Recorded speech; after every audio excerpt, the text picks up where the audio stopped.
ভাই আমার গাড়ি ইঞ্জিন অয়েল পুড়ে গেছে।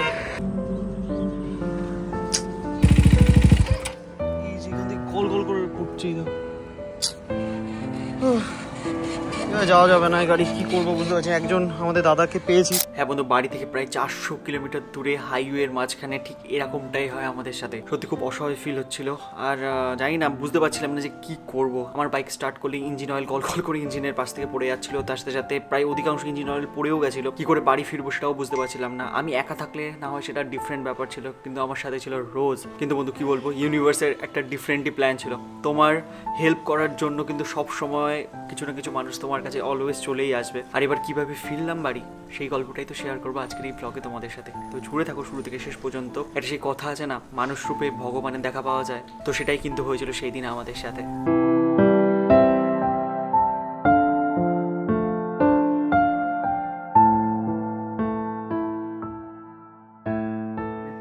নর্থ বেঙ্গলের কাসিম গ্রাম থেকে তোমাদের সকলকে জানাচ্ছি গুড মর্নিং। আর একটা নতুন ব্লগে শুরু হয়ে গেছে নর্থ বেঙ্গলের এই সুন্দর গ্রাম থেকে। এই যে সকাল সকাল ভিউটা এখন দেখো। রেডি হয়ে গেছে আমান ভাইও, আর আমরাও রেডি হচ্ছি, কারণ বাড়ি তো ফিরতেই হবে। বাট একটা দিন কিন্তু দুর্দান্ত কাটলাম।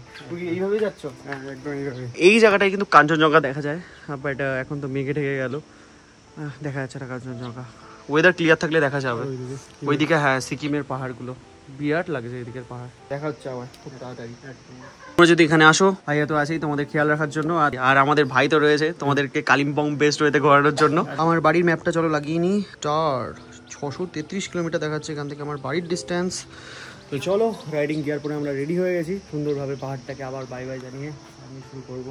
পাহাড়ের কাছে মাঝে মাঝে এরকমভাবে আমি আসতে থাকি রিফ্রেশমেন্টের জন্য, নিজের মুডটাকে চেঞ্জ করার জন্য। বিকজ পাহাড় সবসময় আমাদের হিল করে, আমি মনে করি এটাই। কারণ তোমার মাইন্ড থেকে শুরু করে তোমাকে পুরোপুরি সব জায়গা থেকে রিসেট করে দেবে। সেখানে ডেফিনেটলি তোমরা পাহাড়ে যাও, ঘোরো। এই না যে তোমাকে 10-12 দিনের জন্য টাইম কাটাতে হবে পাহাড়ে, এই নয়, একদিনও কাটাতে পারো। কাটালেই দেখবে তোমার মন সব কিছু একদম ঠিক হয়ে গেছে। চলো, এই যে আমাদের বাইক এখানে রয়েছে, বাইকে পুরো লাগেজ লোড করে দিয়েছি। যেমন জ্যাম খেতে খেতে এসেছে, সেরকম জ্যাম খেতে খেতে বাড়ি যেতে হবে। টাইমটা একবার তোমাদের বলে দিই, 10:10 বাজে এখন ঘড়িতে।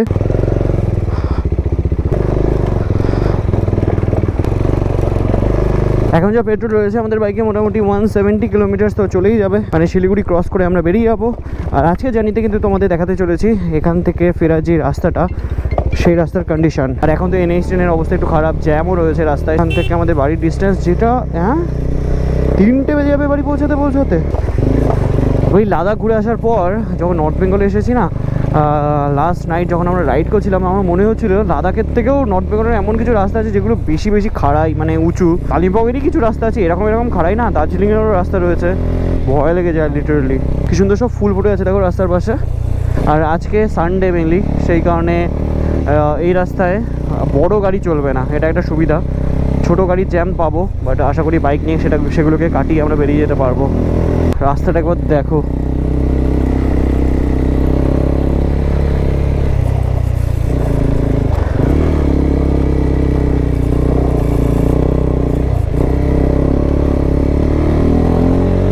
বুদ্ধিস্ট মূর্তি রয়েছে এখানে, তার সাথে চারিদিকটা দারুণ। ডেলো পার্ক যাওয়ার পথে তোমরা এই রাস্তাটা পাবে।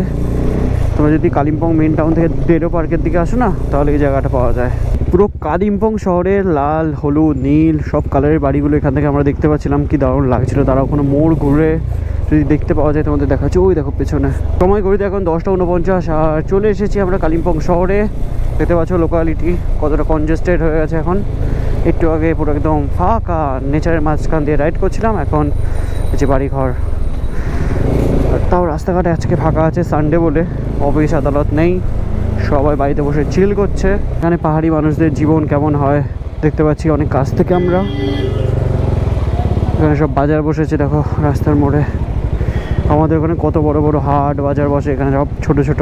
এখানে টায়ারের দোকান, চায়ের দোকান, এখানে অনেক বড় বড় চায়ের দোকান রয়েছে।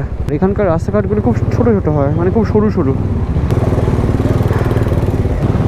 এবার এখান থেকে যাবো আমরা রাইট সাইডে, এই রাস্তা আমাদেরকে নিয়ে যাবে শিলিগুড়ি। আর এখানে মানুষজন কি করছে এখানে দাঁড়িয়ে? ও, জঙ্গল সাফারি করছে। আমরা মঙ্গলবারই করি, এরা করে হচ্ছে সানডে। ফাইনালি কালিম্পং টাউন থেকে আমরা বেরিয়ে এসেছি, আর আশা করি এই রাস্তায় সেরকম জ্যাম আমরা পাবো না। রাইট সাইডে এখানে লেখা রয়েছে আই লাভ কালিম্পং। আর এখান থেকে এখন আমরা বেরিয়ে যাচ্ছি পাহাড় থেকে আস্তে আস্তে আমরা নিচের দিকে নামছি। এই রাস্তা দিয়ে আমরা যখন গিয়েছিলাম রাতের বেলা রাইড করেছিলাম, কারণ রাস্তায় এত জ্যাম ছিল। দেখা যাক আজকে NH10 এর উপরে কেমন জ্যাম থাকে। ব্লগ আবার চালু হয়ে গেছে, কারণ তনয় শুরু করে দিয়েছে মাথা ব্যথা, তো সেই জন্য ব্লগ এখন আমি বানাচ্ছি। আর এই দেখো চারিপাশে গাছগুলো কি সুন্দর লাগছে না দেখতে। আমি জানি গোপ্রোতে অর্ধেকটাই তনয়ের মাথার বাইকের হ্যান্ডেল আছে, কিছু করার নেই, কারণ আমার পার্সপেক্টিভ থেকে দেখলে তোমরা এরকমই দেখতে পারবে। সাইড ভিউগুলো তোমাদের দেখাতে পারবো আমি। এই দেখো কি সুন্দর লাগছে। রাত্রে যখন আসছিলাম পরশু দিন, তো সত্যি খুব ভয় লাগছিল, কারণ এত গাড়ি ঘোড়া চলছিল না। স্বাভাবিক কথা, রাত্রিবেলা অত গাড়ি ঘোড়া চলবে না, খুব ভয় লাগছিল। কিন্তু দিনের বেলা যেতে যা সুন্দর লাগছে না, খুব ভালো লাগছে যেতে। আর আমরা এখন কালিম্পং থেকে বেরিয়ে যাচ্ছি, তো বাই বাই কালিম্পং। আর এখন আমরা যে রাস্তাতে যাচ্ছি সেটা হচ্ছে NH10, আর NH10 ধরেই আমরা চলে যাবো শিলিগুড়ি। তারপরে শুরু হবে আমাদের হাইওয়ে রাইড। তো শিলিগুড়ি পৌঁছানোর আগে আমরা জানি আমরা কিছু জায়গায় জ্যাম পাবো, তো সেই সমস্ত জ্যাম সম্মুখীন করার পর আমরা অবশেষে পৌঁছে যাবো শিলিগুড়ি। তো বন্ধুগণ, আমাদের সামনে যে নদীটা বয়ে যাচ্ছে সেটা হচ্ছে তিস্তা রিভার। আর এখন আমরা উঠতে চলেছি তিস্তা ব্রিজের ওপরে। দেখো আমরা তিস্তা ব্রিজের উপরে উঠে গেছি, আর দেখা তো যাচ্ছে সামনে প্রচুর জ্যামই আছে। তো দেখা যাক, না জ্যাম নেই, এখানে পুলিশের চেকিং হচ্ছিল। তো চলো সামনে দেখা যাক রাস্তায় কি কন্ডিশন।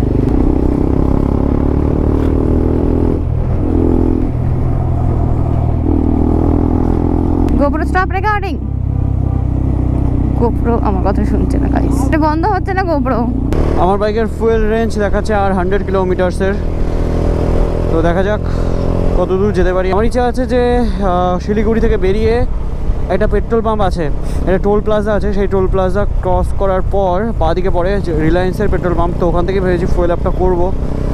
দেখা যায় কত দূর পর্যন্ত আমাদের বাইক চলে যায় কিনা, কারণ শিলিগুড়ি শহরে তো জ্যামও পাবো। লেফট সাইডে চলে এসেছে আমাদের করোনেশন ব্রিজ। বাহ, তার মানে শিলিগুড়ি প্রায় চলে এসেছে, আর বেশি রাস্তা বাকি নেই। বাইরে তো গাড়ি থেকে বেরিয়ে খাবার খাওয়া শুরু করে দিয়েছে রাস্তায় বসে বসে। এখানে রেলগেট পড়েছিল, তার জন্যই এত জ্যাম। বাট ফাইনালি রেলগেট উঠছে আর আমরা বেরিয়ে যাচ্ছি।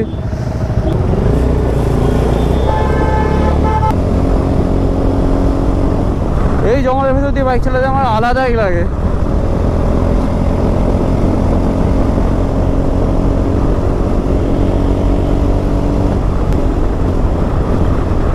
এই যে আমাদের রাইট সাইডে যে রাস্তার কাজ হচ্ছে, এই রাস্তার কাজ যতদিন না শেষ হবে ততদিন কিন্তু এই সেবক রোডে জ্যাম লেগেই থাকবে। আর যবে এই রাস্তার কাজ হয়ে যাবে তবে তো মজা আর মজার পরে আর কি আমি জানি না, বাট রাইড করতে তখন দারুণ লাগবে। আজকে তো ফাঁকা দেখতে পাচ্ছ এই রাস্তা, বাট উইক ডেজে এই রাস্তায় যা জ্যাম থাকে সেটা মাথা নষ্ট করে দেয়। বাট সামনে হয়তো আমরা জ্যাম পেতেও পারি, লেটস সি। ওরে বাবা, এটা কি? আর 553 কিলোমিটার আমার বাড়ির ডিস্টেন্স। দেখা যাচ্ছে রাত 2টো বেজে যাবে পৌঁছাতে। সেই টাইমটাকে আমরা কতটা কমিয়ে আনতে পারি দেখি। এখন দেখাচ্ছে 2টো, দেখা যাক কটার ভেতরে বাড়ি ঢুকি। দেখো জ্যাম শুরু। সময় ঘড়িতে 12:45। আর সামনে দেখো স্কুটি চালানো ভাই ইন্ডিকেটর চালিয়ে সামনে চাকা মুড়িয়ে যাচ্ছে। সব জায়গায় পাওয়া যায় এরকম পাবলিক।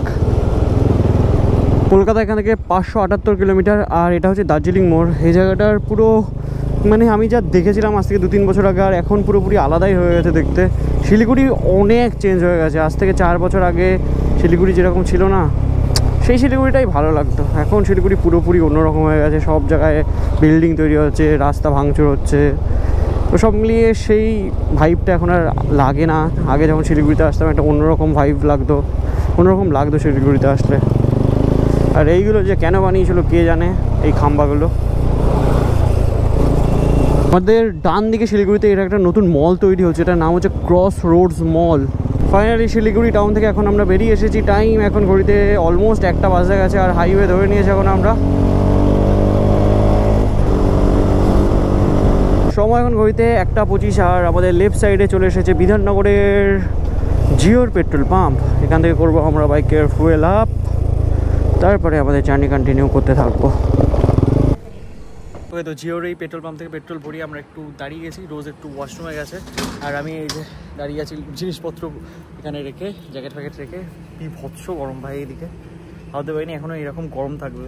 আর ভাই আমার হেলমেটে না জানি না এইখানটায় কেন এত ব্যথা করছে। পুরো লাদাখ টিপে সেরকমভাবে ব্যথা করেনি, মানে মনে করছে না, অল্প কিছু ব্যথা করেছিল। বাট বারাকলাবা যখন অ্যাডজাস্ট করে নিয়েছিলাম তখন প্রবলেম হয়নি, এখন বিভৎস ব্যথা করছে। তো রোজ পরে নেবে এই হেলমেটটা, কারণ রোজের মাথায় একটু ঢিলা, তো ওর প্রবলেম হবে না। আমি রোজের হেলমেটটা পরে নেবো। তো কিছু দূর যাবো, কিছু দূর যাওয়ার পরে আমি এবার এক্সচেঞ্জ করে একটু মোটো ব্লগ করে নেবো। এই হচ্ছে স্ট্রাগল মোটো ব্লগ করার।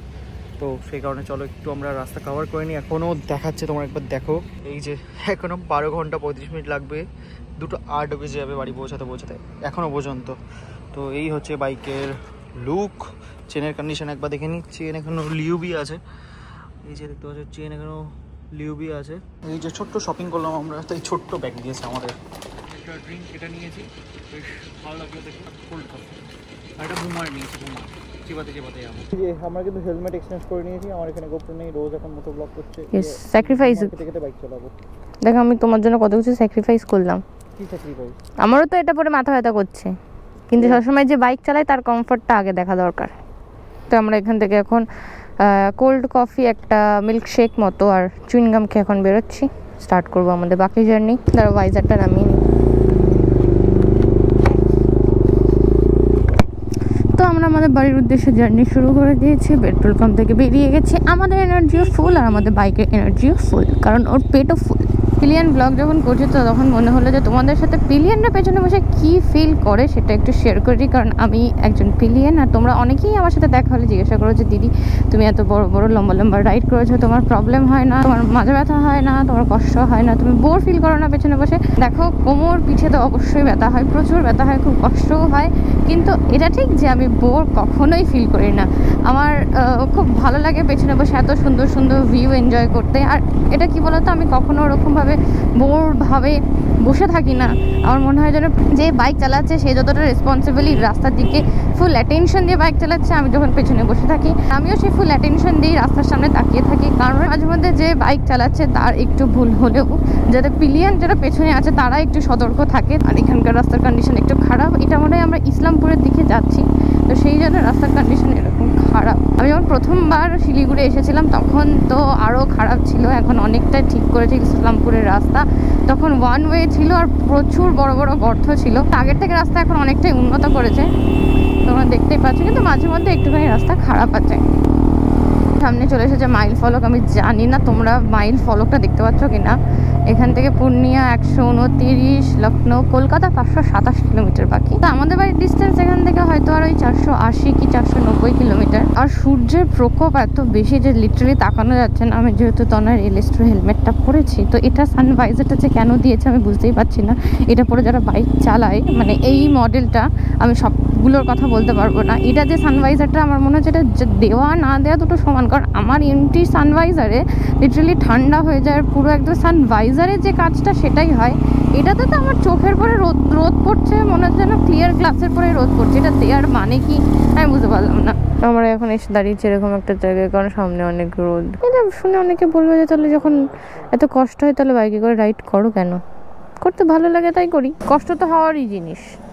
হার্ড বকছো কেন? ধরবে না তো কি বলবো, গরমে মাথা খারাপ হয়ে গেছে গাইস। তাড়াতাড়ি পড়ো, তোমার এই দামড়া মার্কা হেলমেটটা পরে আমার ঘাড়ে ব্যথা করছে। রোদের প্রকোপটা এতটাই বেশি ছিল ভাই, আমি চোখে কিছু দেখতে পাচ্ছিলাম না, মানে এত রোদ, পুরো সাদা হয়ে গেছে। সেখানে চশমাটা বের করে পড়লাম। রোজে ঘাড়ে ব্যথা করছিল বলে গোপ্রোটা এখান থেকে খুলে নিয়েছি। তো তোমাদের সাথে দেখা হচ্ছে একটু পর, যেখানে দাঁড়াবো সেখানে। ওই আমার গাড়ি ইঞ্জিন অয়েল পুড়ে গেছে, হিট হয়ে কি করে বুঝতেই পারছি না। এই দেখো,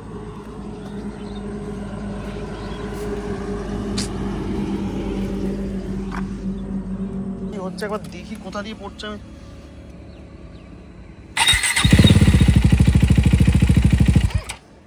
এখান থেকে গোল গোল করে পড়ছে। যাওয়া যাবে না গাড়ি, কি করবো বুঝতে পারছি। একজন আমাদের দাদাকে পেয়েছি, ভিডিও দেখে বললো সে পাশের জায়গায় দড়ি আনতে গেছে, চুঙ্গি দিঘি বলে একটা জায়গা আছে সেখানে। গাড়িটা দড়ি দিয়ে বেঁধে নিয়ে যেতে হচ্ছে, কারণ আমরা রায়গঞ্জ থেকে প্রায় 40 কিলোমিটার আগে ছিলাম। তো হঠাৎ করে দেখি গাড়ির পেছন থেকে ধোঁয়া বেরোচ্ছে। তারপরে যখন নামলাম তখন দেখি ইঞ্জিন অয়েল লিক করছে, আর লিক একটু আধটু না, প্রচুর ইঞ্জিন অয়েল লিক করছে। তখনই দাদারা আমাদেরকে দেখলো, ভিডিও দেখে দাদারা, তারপরে আমাদেরকে হেল্প করলো। আর আমরা এমন একটা জায়গায় ছিলাম যে যেখান থেকে কোনো হাইওয়ে সাইডে ছিলাম, তো কোনো মেকানিক্যাল দোকানও ছিল না। দাদারা দড়ি খুঁজে আমাদের বাইকটাকে দড়ি দিয়ে বেঁধে নিয়ে যাচ্ছে, কারণ স্টার্ট করলে একদম পিছকে থেকে যেমন জল পড়ে সেরকমভাবে ইঞ্জিন অয়েল লিক করছে। তো ওরকমভাবে ইঞ্জিন অয়েল যদি লিক করে গাড়ি স্টার্ট দেওয়া হয় তো ইঞ্জিন সিজ হয়ে যাবে। দাদারা যদি হেল্প না করতো আমরা ওখান থেকে এইটুকু আসতে পারতাম না। এখন এরকম সিচুয়েশন, এরকম ভাবে আমাদের যেতে হচ্ছে। জানি না বাইকটা আদৌ ঠিক হবে কিনা, ফোনে যেটুকু নলেজ আছে সেটা দিয়ে বলছে যে ঠিক হওয়াটা পসিবল না। দেখা যাক ঠিক হয় কি হয় না। আর যদি না হয় আমরা জানি না যে এখান থেকে মানে এরকম হাইওয়ে সাইড থেকে আমরা কি পাবো, বাইকটাকে কি করে পাঠাবো না পাঠাবো, খুব একটা টাফ সিচুয়েশনের মধ্যে। এরকমভাবে দাদা ধরেও রেখে দিয়েছে যে যেহেতু আমাদের বাইকটা খুব ভারী, তারপরে লাগেজও রয়েছে ফুল প্যাকটা। প্রায় 4-5 কিলোমিটার এরকমভাবে দড়ি দিয়ে বাইকটাকে টানার পর আমরা অবশেষে একটা গ্যারেজের সামনে এসেছি। এই যে সামনে একটা গ্যারেজ দেখতে পাচ্ছি। এবার দেখা যাক এখানে কি বলে। 2 কিলোমিটার দূর থেকে ভাইটা নিয়ে আনলাম। এই যে নিচে এখান থেকে না, এই যে নিচের এখান থেকে বের হচ্ছে প্যাডকের এখান থেকে। এটাকে তোমার ঝাড়বাড়ি বলে। ঝাড়বাড়ি জায়গাটা কোন দিকে বলবো? আরে মনে হয় না কিছু হবে সেখানে। দেখুন কি আছে।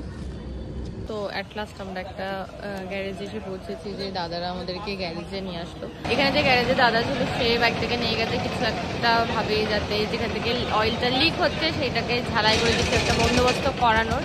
কারণ এখানে জানি না কি হবে, আমাদের হয়তো আজকে রায়গঞ্জে থাকতে হতে পারে, কারণ এখানে আশেপাশে রায়গঞ্জেই রয়েছে KTM এর সার্ভিস সেন্টার। তো তনয় ভাবছিল যে একেবারে এখান থেকে দেখিয়ে যাবে, কারণ বাড়ি এখন প্রায় অনেকটাই দূর। রাত্রিবেলায় রিস্ক না নিয়ে আমার মনে হয় সেটাই করা উচিত, যে আজকে রায়গঞ্জের থেকে আমরা কালকে বাইকটাকে দেখিয়ে কি বলে কি পরিস্থিতি হয় সেই বুঝে আমরা তারপরে স্টেপ নেবো যে কি করা যায়। মানে আমরা এটাই ভাবছিলাম, যে দুজন ডিসকাস করছিলাম যে আমরা লাদাখ টাদাখ সবকিছু ঘুরে আসলাম, কোনো প্রবলেম হলো না। আমরা এই বাড়ির কাছে শিলিগুড়ি কতবার এসেছি, শিলিগুড়ি থেকে ফেরার সময় এরকম একটা প্রবলেম হয়ে গেল। কিছু করার নেই, রাস্তায় বেরোলে এরকম সমস্যার সম্মুখীন হতেই হয়, এটাই লাইফের পার্ট, কি আর করা যাবে। দেখা যাক কি হয়। নিয়ে এসেছে তো দাদা বলছে যে সাকসেস হচ্ছে না ভালো, মানে উনি যেটাকে কিছু একটা ভাবে ঝালাই করেছে, যে দেখলাম উনি বাইকটা জ্বালিয়ে নিয়ে আসা হয়তো তখন অয়েল পড়েনি। এই যে আমাদের সাথে এই যে দাদা ছিল, আর এই দাদারাও আর কি গাড়িটা ঠিক করলো। আর আমাদের এই দাদা, সত্যি অসংখ্য ধন্যবাদ দাদাদের, গাড়িতে করে আমাদের মানে অনেক এই পর্যন্ত নিয়ে এসছে। আর হালকা করে এখন ইঞ্জিন অয়েল একটু লিক করছে, তো সেটা দিয়ে আমি কিছু দূর চলে যেতে পারবো। গাড়ির ইঞ্জিন অয়েল তো পুরোই পড়ে গেছিলো, সেই কারণে দাদা আর কি আমার সাথে ছিল আর কি, যে দাদা আমাদের অনেক হেল্প করলো। তাদেরই ইঞ্জিন অয়েলের দোকান ছিল, তো দাদা নিয়ে আসলো এই যে 2 লিটার ইঞ্জিন অয়েল। এই কোম্পানির আপাতত এটা পাওয়া গেছে।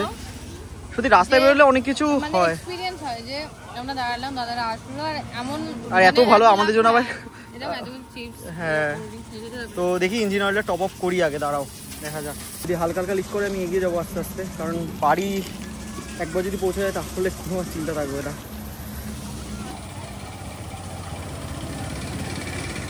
1 লিটার ইঞ্জিন অয়েল ঢাললাম আমরা, তাতে হয়ে গেল। দেখি এবার স্টার্ট করে দেখি, এখানে পড়লে বুঝতে পারবো। আপাতত তো সেরকম ভাবে পড়ছে না।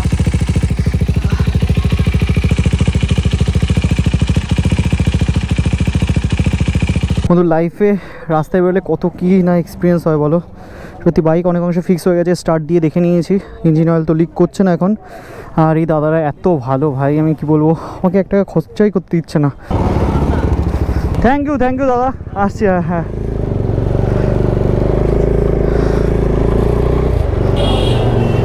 এই যে আমাদের দাদারা সামনাসামনি যাচ্ছে। সত্যি এরকমভাবেই তো সম্পর্ক তৈরি হয় বলো মানুষের সাথে। এই রায়গঞ্জেও পরিচিতি থেকে গেল আমাদের। অন্তত আমাদের বাইক এগোচ্ছে, এটা ভেবেই আমার খুব খুশি লাগছে।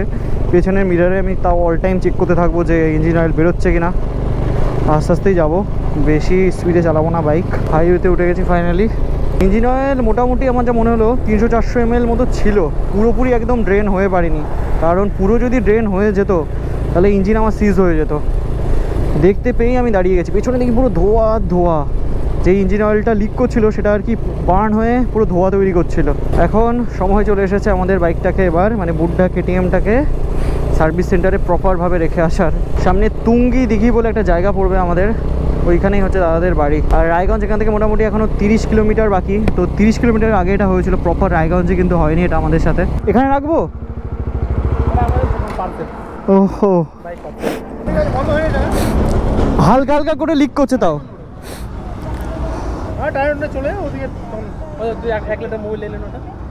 টপ আপ করতে করতে ভাবি চলে যাবো, আস্তে আস্তে এগোতে থাকি। হ্যাঁ, একদম ফোন করবো। টাটা। হ্যাঁ, হ্যাঁ হ্যাঁ হ্যাঁ হ্যাঁ হ্যাঁ, এখান থেকে এখন বেরোচ্ছি, দেখি আস্তে আস্তে যেতে থাকি, যত দূর যেতে পারবো চলে যাবো। খুব হালকা হালকা ইঞ্জিন অয়েল একদম লিক করছে, আশা করি প্রবলেম হবে না, ফুল তো একদম ভর্তি আছে। সময় ঘড়িতে এখন অলমোস্ট 6টা, আর আমরা পৌঁছে গেছি এখন রায়গঞ্জের বাইপাসে। আপাতত ঠিকঠাকভাবেই এগোচ্ছি, অসুবিধা সেরকম কিছু এখনো হয়নি। এই দাদাগুলো ভগবানের মতো আমার লাইফে এসেছিল, মানে ভাবো পুরো অসহায়ের মতো এরকম একটা হাইওয়ের মাঝখানে দাঁড়িয়েছিলাম, হাঁটতে হাঁটতে ঠেলতে ঠেলতে নিয়ে যাচ্ছিলাম কোনো একটা মেকানিকের কাছে।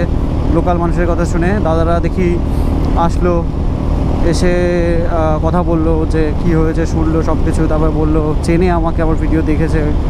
তারপরে আমাকে ওরকম একটা পাতলা কাপড়ের দড়ি দিয়ে আমাদের বাইকটাকে এরকম টানতে টানতে নিয়ে আসলো। তারপরে আপাতত আমাদের বাইকটা চলছে, জানি না কতদূর ঠিকভাবে চলবে, বাট আপাতত চলছে, আমরা এগিয়ে যাচ্ছি বাড়ির দিকে। এখনও 400 কিলোমিটার বাড়ির ডিস্টেন্স এখান থেকে, যেখানে রয়েছি রায়গঞ্জ। কথায় আছে না যে মানুষের ভেতরেই ভগবান থাকে, তো সেটা আজকে পুরোপুরি ফিল করলাম। সময় ঘড়িতে 7টা, আর ফাইনালি আমরা কিন্তু চলে এসেছি পারদেশি ধাবাতে। এখানে দাঁড়িয়ে একটু টাইম স্পেন্ড করে নেবো আমরা, একটু রেস্ট নেবো, একটু ফ্রেশন আপ হবো, তারপর এখান থেকে বেরিয়ে যাবো। পারদেশি ধাবার এখানে বাজি ফাটানো হচ্ছে।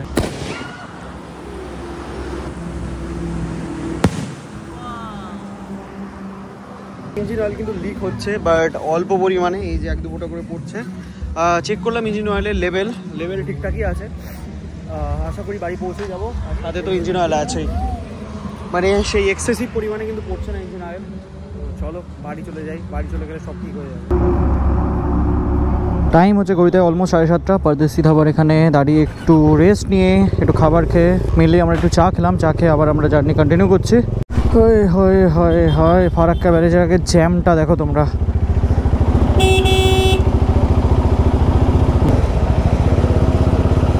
ভাই ফার্স্টে লেফট সাইড দিয়ে যাচ্ছিলাম, ওই রাস্তায় বিভৎস রডি জ্যাম, তো অনেক কষ্টে ব্যাকে গিয়ে আমি আবার রং সাইডে লেনে চলে এসেছি। তো সেই রাস্তা দিয়ে এখন আমরা যাচ্ছি, মানে রং সাইড দিয়ে। দেখা যাক কত দূর যাওয়া যায়। পুর ফারাক্কা টোল প্লাজার এখানে এসে আরেকবার আমি ইঞ্জিন অয়েলের লেভেলটা চেক করে নিলাম, বাইকের একদম পারফেক্ট আছে। চলো তাহলে বেরোই, এখনও 225 কিলোমিটার যেতে হবে না? চলো পরো হেলমেট পরো, চলো বেরোই। টাইম ঘড়িতে তোমরা দেখতে পাচ্ছ 11:52। আর বন্ধু ফাইনালি আমরা কিন্তু এখন চলে এসেছি কৃষ্ণনগরে। এত বাধা বিপত্তি সব কিছু অতিক্রম করে ফাইনালি বাড়ির অনেকটা কাছে চলে এসেছি। বাড়ির ডিস্টেন্স এখান থেকে 72 কিলোমিটার। আর এখান থেকে লাস্ট ফুয়েল আপ করলাম আমরা। আর মোটো ব্লগ করছি না, কারণ শরীরটা একদম ভালো নেই, খুব ঠান্ডা লেগেছে, কথাও বলতে পারছি না, বিরাট মাথা ব্যথা করছে। তারপর টেনশন তো রয়েছে যে বাড়ি পর্যন্ত ঠিকঠাক পৌঁছে যাওয়ার। চলো বেরোই এখান থেকে, বাড়ি যাই, তারপরে এক্সপিরিয়েন্স শেয়ার করবো তোমাদের সাথে। তো ফাইনালি আমরা কিন্তু চলে এসেছি আমাদের বাড়িতে। আর তোমরা এই ভিডিওটা দেখে কি শিখলে? তোমরা যারা ভয় পাও না একা বেরোতে রাস্তায়, আশা করি তারা বুঝতেই পেরেছো রাস্তায় বেরোলে কিছু না কিছু উপায় তো হয়েই যায়। আর বাড়িতে এসে আমি কিন্তু আমার বাইকটাকে, মানে কেটিএমটাকে দিয়ে এসেছি কেটিএমের সার্ভিস সেন্টারে। বাইক প্রপার ওয়েতে রেডি হচ্ছে, বাইক পুরো একদম রকেট বানাচ্ছি, রকেট মানে পুরো ইঞ্জিন বলতে পারো নতুন হয়ে যাবে। বহুটা খরচা হয়ে আছে ইঞ্জিন রিবিল্ড করতে। তো সমস্ত ডিটেলস তোমাদের সাথে খুব তাড়াতাড়ি আমি শেয়ার করবো। বাকি আমরা কিন্তু ফাইনালি চলে এসেছি বাড়িতে। আর তোমাদেরকে আমি এটাই বলবো, তোমরা যারা ভয় পাও বাইরে বেরোতে তারা বেরো। আর এই এই এই তুই কি করছিস? আয় দেখি আয়। আর এই যে দেখো আরেকজন কে, বল ওর নাকি লাইফে অনেক সিক্রেট হয়েছে। স্কুলে যাচ্ছে তো বুঝতে পারছো কি ধরনের সিক্রেট। বাকি চলো এই ব্লগটা আমরা এখানে এন্ড করছি। দেখা হচ্ছে তোমাদের সাথে খুবই তাড়াতাড়ি নেক্সট ব্লগে। Till then stay safe and dream up, dream big. চলো বাই।